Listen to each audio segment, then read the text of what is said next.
Hello, this is Jeff Cullen, and I'm Mark Hughes. And welcome to episode 1 of season 2 of the Connect2 podcast. Hi, Jeff. How are you doing? I'm doing great. This is very exciting to be trying an experiment. Hopefully this will work. Maybe this becomes a new thing.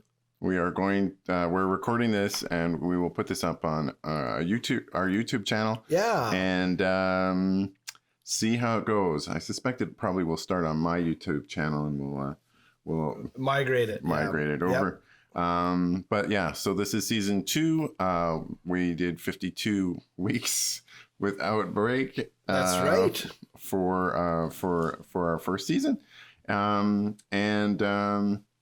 you're new to the channel, rate, review, and subscribe. Today we have our treat is a cronut. Oh, it's phenomenal. And it's from Faro. Oops. Hang on a sec. Here in Edmonton. Mm-hmm. Look at this. This is God. And it weighs about 1.5 pounds. It is huge. A pound of that being butter, I'm sure, but yeah, it's really good. Not for the faint of heart. No, exactly. And today we have coffee. Our coffee is made in a pour over. This is what a pour over looks like. Man, that's good. I just need to read the details on the coffee. Mm-hmm. So it is from Java Roasters out of Toronto, Ontario. This is called Danielle Fonseca from Brazil. Oh, interesting. And should have notes of berry compote, cranberry, candied fruit, and chocolate mousse. Oh my God, that's a good coffee. That is good coffee. Fonseca makes me think of that company that was involved with all of the financial scandals, right? It was a law firm or an investment firm. Really? That was down in Brazil. One of these, I can't remember the name of, it was Fonseca something, but it was like an investment company that was basically used as a shelter. People were hiding all their money. Oh, really? It was those Panama Papers. Yeah, I think it was in Panama, actually. It's a very Spanish and Portuguese name. It's Fonseca. So there you go. Okay. All right. What's your dad joke today? In honor of the new streaming show on Disney Plus, it's a Star Wars related dad joke. Excellent. Did you know that Obi-Wan has a younger brother? No, his name is Obi-2. Hey, I've ordered a chicken and an egg from Amazon. I'll let you know. There you go. So, what 2 things did you learn? Oh, by the way, this cronut is it's strawberry filled, so it's got strawberry jam or something inside, and it's strawberry cheese. Oh yeah, not cheesecake. Man, cheese, so it's phenomenal. What have I learned? What did a you couple learn things. Sometimes we talk about planetary stuff. I just learned that Pluto has the planet Pluto, or the planetoid Pluto, has some unexplainable volcanic activity. And they say unexplainable because I guess one of the things that can power volcanic activity is the tides, right? Like it's the gravitational pull that causes deep in the earth like a pushing and pulling, right? And it just generates heat. They say Pluto's too far away for that. And the other thing is like a decay of radioisotopes in the core. And they of course they've never been to Pluto physically, but they don't think that the composition of it should be supporting that much radioactive, but there's active volcanoes and they don't really understand why. So I find that stuff just fascinating. I do too. I think, well, and how they figure it out. I mean, they have some spaceship that they send whizzing by. Yeah, that's right. They learn so much. That's right. Non-contact. It took 9 years to get there, right? So it went by in 2015, and they're still analyzing the data, today type thing. So I learned that. I also learned that there's some very weird people in my circle of acquaintances who post things on Facebook and I struggle because I don't like to be political. Well, I do, but I don't. But sometimes people just post stuff, and it literally takes me like 2 minutes to debunk it, and I'm always tempted. Like, should I go back on Facebook and say you're wrong, or should I just let it go? So I just saw one this week. Somebody said, "Oh, the ring finger. You know, we wear our ring on our ring finger because it didn't say because we thought, but it said because there's a vein that goes from your ring finger straight to your heart called vena amore, and it's the only vein in your body." And I was like, I don't think that's how veins work. So 2-second look up on Google. Sure enough, it's what they used to believe in the time of ancient Egypt and ancient Rome, which I guess we've been wearing rings on that finger ever since. Well, but actually, long since debunked this idea of a long vein. And I'm just like, well, and different countries use the same ring finger, but use a different hand. Well, I would assume that if you have one on this side, which you don't, but if you would have had, because body symmetry. But I'm like, why wouldn't you take a minute to just look that up? So yes, that's what we used to believe. So I just I waited an hour and then I let it go. I didn't respond because I don't like to make trouble. Well, that often. I'll tell you one thing that I learned this past week was, that the stock market kind of has had a big retraction. Yeah, it's been a bit rough. Yeah, I think that's a bit of an understatement, but yes. I attributed there was a crash of crypto, and it was to the tune of about 50% of the value. Right. But I had no idea on the scale and scope of it and how bad it was. And I thought it was just related to this retrenchment, and it's got nothing to do with that. So there was this guy. He's a South Korean. Oh, yes. I can't remember what his name is.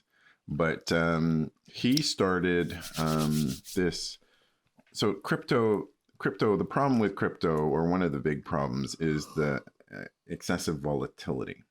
Right. So way back in the day with fiat currency, so like the US dollar or whatever, at one point in time, you had whatever you had for printed paper was backed by gold in Fort Knox. Yeah, the gold standard, right? Yeah, that was the gold standard. Or the pound. That's why also the pound sterling, because it used to be. Yeah, and that's going back. That was dropped in the early 70s. That's right. So now fiat money is not really backed by anything. They can print as much as they want. Yep. But all of the requisite challenges tied to that. Exactly. Inflation and yeah. So the problem with crypto is they have some of the cryptocurrencies like Bitcoin, for instance, or Ethereum. It's just super volatile. It's just all over the map. And where that causes problems is if you want to use it as like a transactional device, you don't know, like even with crypto, Bitcoin, it might take hours to finish a transaction, and the amount you think you paid could vary quite dramatically from the amount that you paid. Right. Once it gets through. So you think you're buying a $3 coffee and you're actually buying a $4 coffee or something along those lines. Mm-hmm. It can go either direction. So they have this concept called stable coin.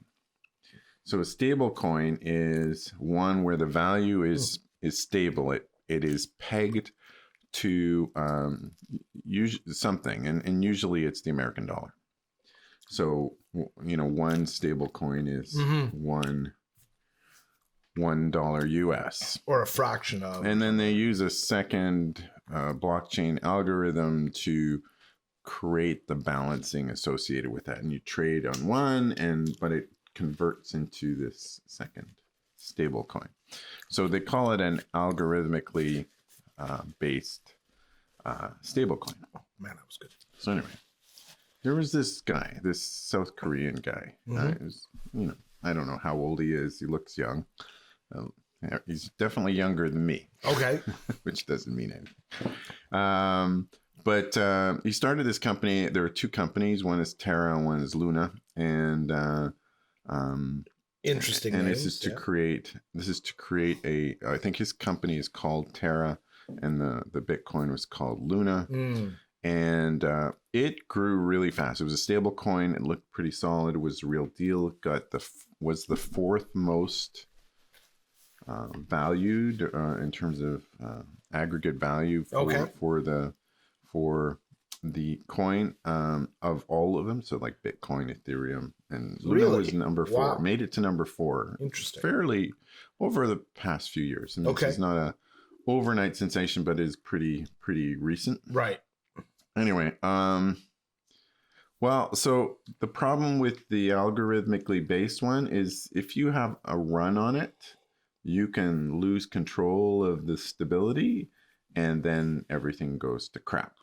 So the crash was related, and they're not sure if it was hackers that intentionally did this. Oh, interesting. Or somebody who's very rich who intentionally tried to manipulate it. Elon.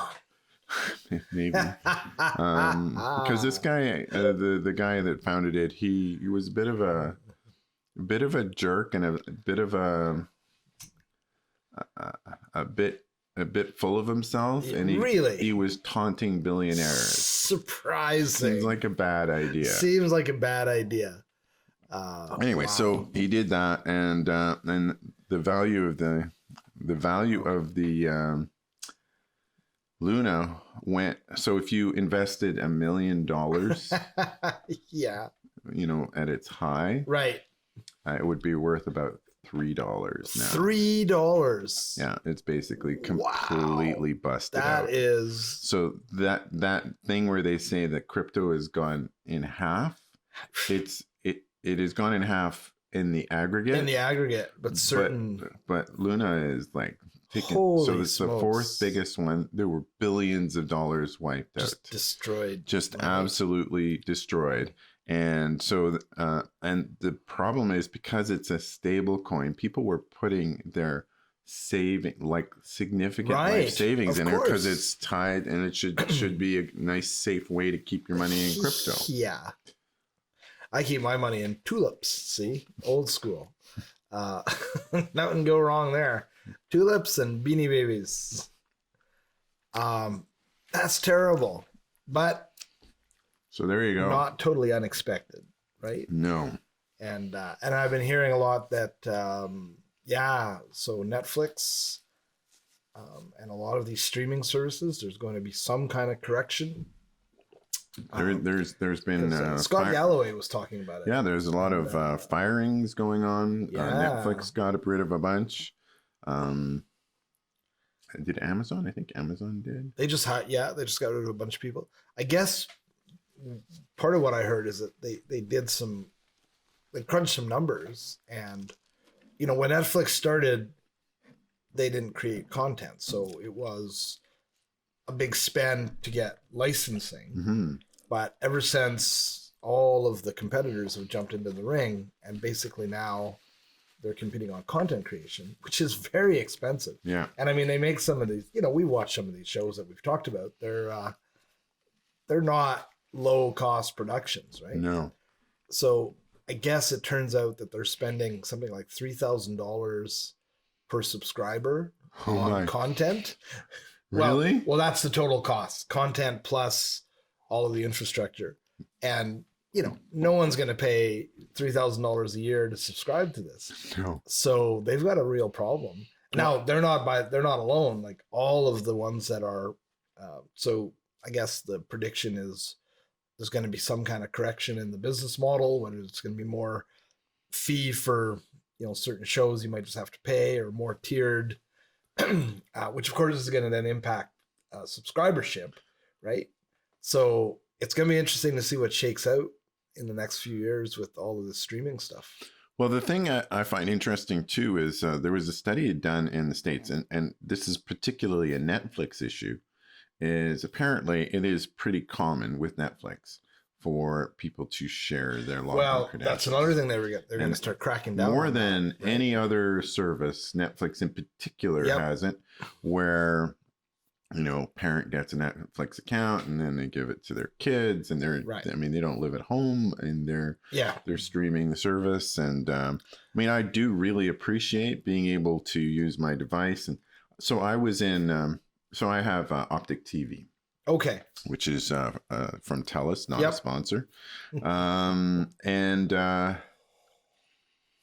So even though my box is here, I have login credentials for my iPad. I can actually connect into and watch. I can't watch things that are recorded, but I can record things on my PVR.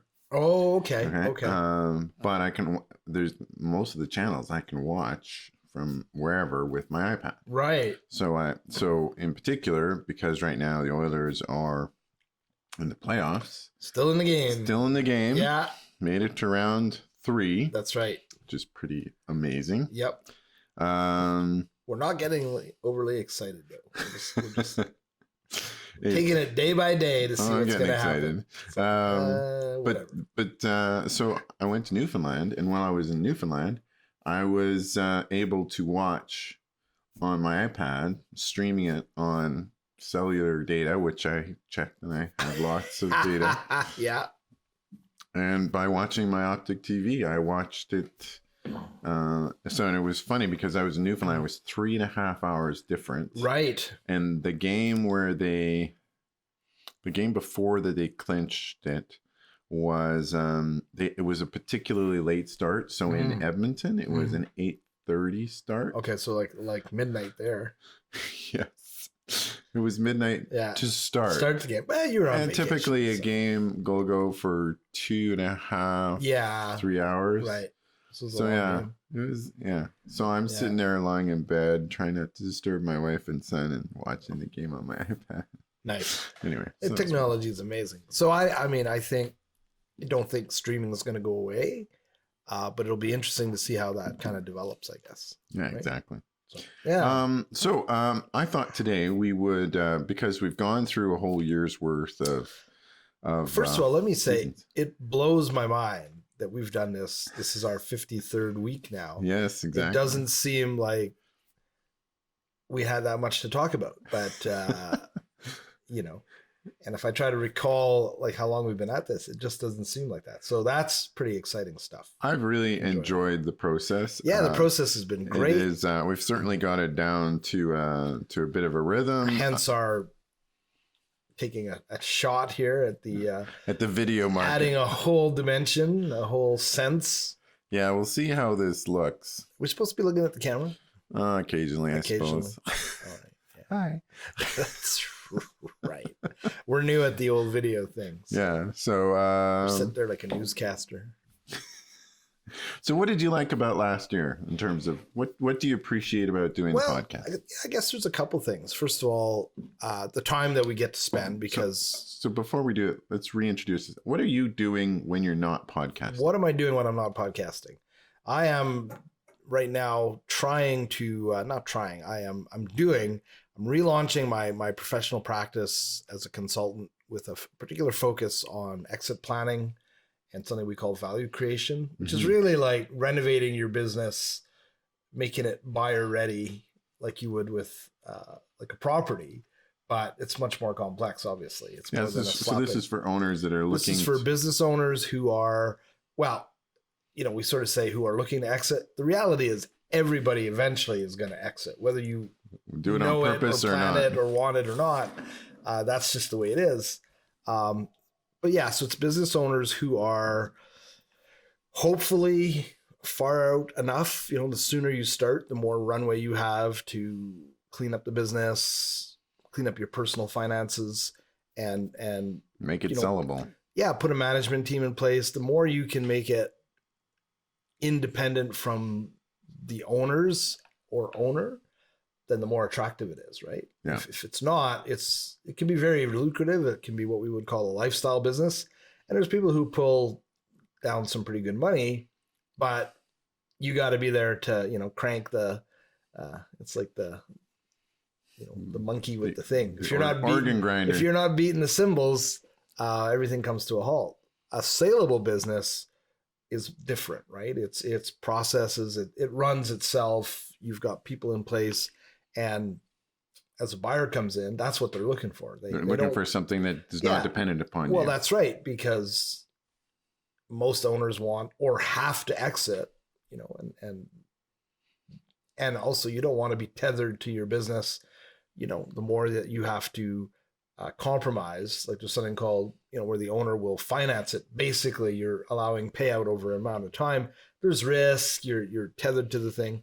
So the cleaner you can have the sale, I think, the better you are. So that's kind of my primary thing. Also teach, you know, business school, which is a couple hours a week, you know, and which I do enjoy. Not so much the paperwork, but I do enjoy the student interaction. That's awesome. And then just trying to stay out of trouble the rest of the time. Excellent. And you? Well, so I used to be an engineer, and now I'm a photographer. Mark Hughes Photography. Yeah, I don't have cups. You have a big cup there. Yeah. Or a big MH logo. Photography. So I used to be an engineer. I started a forensic engineering firm, which is engineering for insurance companies, basically. Right. To provide them technical support. CSI. Yeah. Technical. Very technical stuff. That's right. Know how things work. Yes. And why things happen. And we grew the company, and we used a bunch of we used some management consultants who really helped us out. Right. They were phenomenal, and basically most engineering businesses, the engineers that are really good technically end up being in a position to supervise people, even though they have no specific training of that. So essentially what we did is we hired this consultant who taught us how to be managers in a very practical way. And we did that over a number of years. And then that started, that for me was an eye opener, because all of a sudden we discovered the secret sauce to being able to be successful. Right. And we had some pretty ambitious goals. We wanted to be the first choice for insurance companies across the country. Yep. And a few years ago, we realized that growing organically we were never going to be able to do that. We either had to acquire somebody or be acquired. Right. I remember that.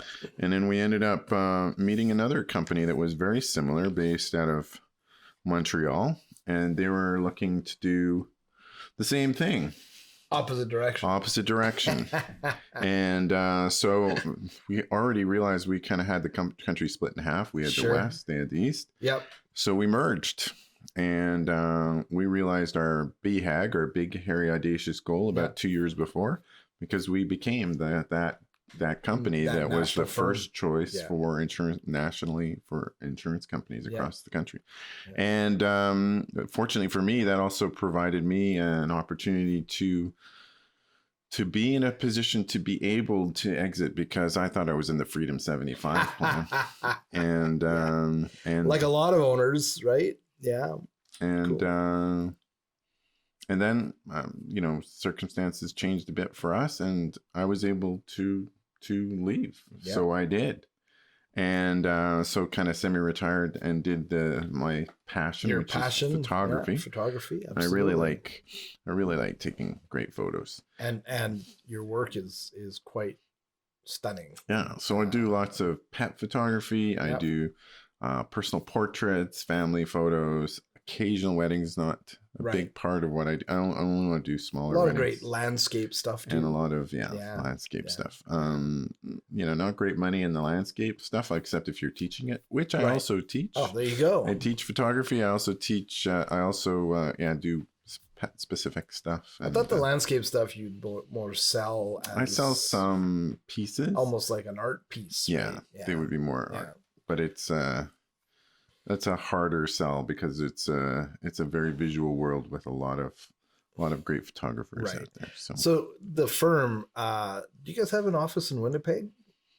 No. Oh, I was wondering about that. That's one of the places we don't have. Yeah. Well, it's not we, they, because it used to be we, it's now they. What about Saskatchewan? Nope. That was all serviced out of Alberta, Calgary, and Vancouver. Right. So we had 3 in the West. And then they have an office in Toronto, Ottawa, Montreal, Halifax. I thought it was Moncton. It's Moncton. It's Moncton, yeah. And then Moncton does like all the whole Maritimes. The Maritimes, yeah. Very cool. So yeah, it's pretty cool. Excellent. So back to what we're saying, liked about last season. I appreciated the breadth of what we talked about. Mm-hmm. I like the fact, because what I find is I consume social media regardless of if we're doing a podcast or not. But the thing about it is that it makes me pay a bit more attention to it. Sure. And I'm actually looking at things that are a little bit more relevant. Right.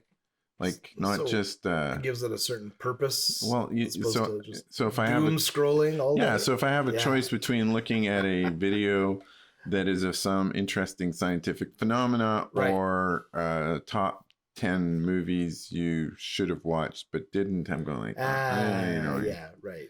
Because then maybe that's something that would be interesting. So sure.